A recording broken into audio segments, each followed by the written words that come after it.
Good morning. We got an early morning review here. I'm sitting at my dinner table and I haven't drank my coffee yet. It's over there. So if I mess up on some words, you know what? It's going to stay in there. Y'all get a laugh off of it.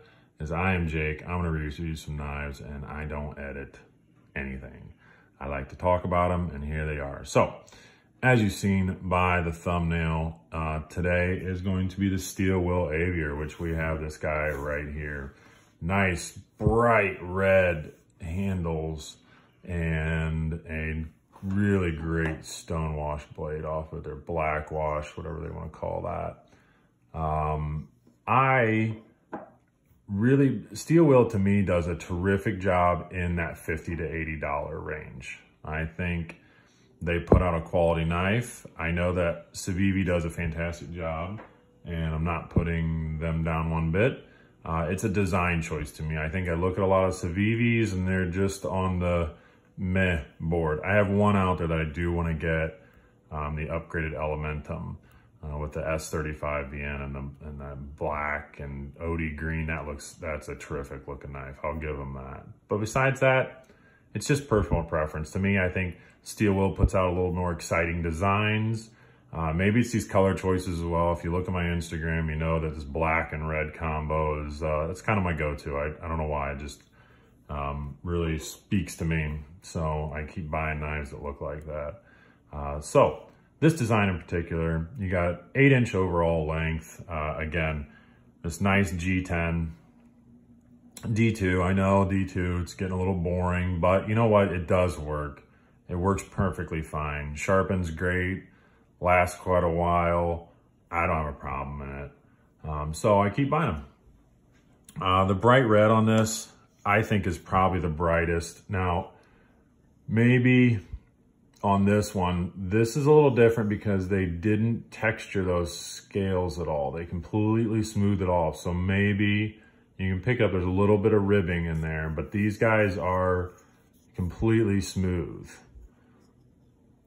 You know, no aggressive texturing. It also does make it slide in and out of your pocket nice and easily. But I think that plays to the fact that this is just a really bright red, which again, I really like. They do a great job. All the hardware is nice and blacked out off of it. The liner's blacked out inside of there, which makes it just look really nice. So 8 inches overall, where I said that, which to me, that falls into the Gorilla Paw approved section. I do like, I know if I look at a knife now at about 8 inches of length, I'm gonna get obviously just a little over probably 4 inches of handle and the rest of it, your blade. So a little under 3 inches worth of blade. But I know for me, that's gonna give me a good purchase. Now this one is a little different. As you can see, this really large front choil. And it's almost designed just to be used like that. It reminds me of like the Native 5, Spyderco's wonderful Native 5, where you're just gonna lock into it. And when you do that, you get a really terrific grip. It's a quite generous finger choil. I can fit my whole finger in there and it's not resting up against the blade. There's a little bit of space there even before the actual blade starts. Then the rest of these finger choils just lock right in and it's not bunching up my hands. It's one of the main things I don't like. I like to be able to kind of move it a little bit. And if I want to, I can space them out a little bit.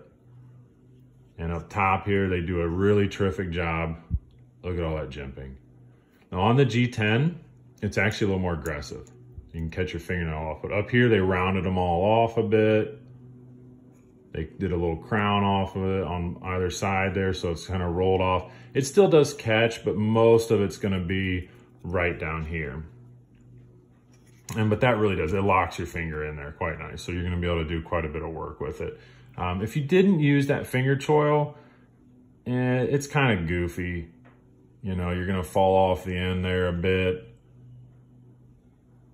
It works, you know, so if you gotta get a little more leverage to it and swing, you can do that with it. So this guy runs a little over $60. And I think most of the other ones are in the $50 range. Inside of here, inside the pivot, that's probably what the little bit extra cost is, and that's because they use ball bearing. They're cage ball bearing. It works quite nice. It does give it a better feel. We're all familiar with ball bearings, that you can just flip it out with very, very little effort. And it's got that super satisfying, satisfying thwack off of it. So it flows quite free through there. The other thing though that I believe is noteworthy is the design of it and why it allows that wonderful action.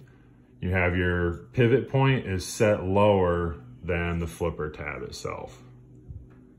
And that really starts to play into a leverage and fulcrum point. And there's quite a few other knives that do this, and it absolutely helps out. Very little effort and the blade just swings right out. I haven't even really been able to fail it yet. And it's just fantastic every time. So that's one of the terrific designs off of it. The other thing I like is that really generous stop pin right up there. Of course, it tapers down a little bit on each side to fit inside of the scales and inside of the liner on the other side. But that really provides you, again, with that really satisfying stop. Good thwack. It just sits right on there. You can see that the blade nestles in. When I close it a little bit, there's the cutout. It nestles into that stop pin. Quite nice. No blade play whatsoever. I've never had that on any of the steel wheels. It's a terrific overall design, really. Pocket clip. Yeah, pocket clip's sort of meh. I think that's, if I were to give them any downer points, it's their pocket clips. I'm not a huge fan, but that's just clearly aesthetic. They work perfectly fine. They absolutely work perfectly fine. But yeah, it could be better. It could be better. Even off of, like, say, the Cut Jack, which is one of their most popular models. It's just sort of a meh pocket clip, but it does work. It works quite well. So, fits in my hand. I like the colors. The price is fine with me for what you get. I think they do a really good job. We'll throw up some comparisons here. I think everybody likes some comparisons for a little size-wise, weight-wise. Why don't we go with the ever-popular Rat Model 1, and that's pretty doggone close. I'm gonna say you're almost within a 1/10 or so. Another review probably coming up later. The Steel Wheel Lanner, which is a little longer. This guy, my second favorite color combo right here. A little longer, different blade, obviously. Overall sleeker design, but no, this regular just bronze in there, phosphor bronze washers. No ball bearings at all, but we'll talk more about that later. Good size-wise overall. A couple more comparisons just so you can kind of see. I don't know about you guys, but I think comparisons always help me out in a video on a buyer's end of it, because I might have one of these and it gives me a pretty good idea. There's your code 4. And again, almost the exact same there.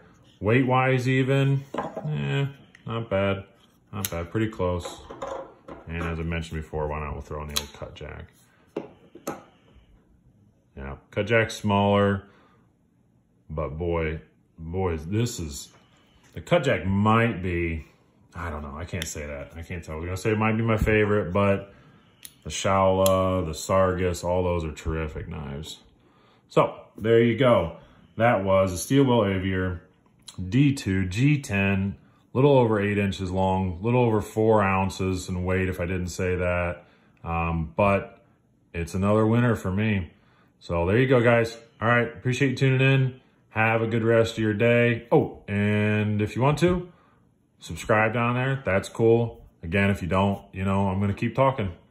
Like the video, talk about it, comment. That's the main thing. I really wanted to do this just to keep on holding more conversations about knives. So there you guys go. All right, have a good day.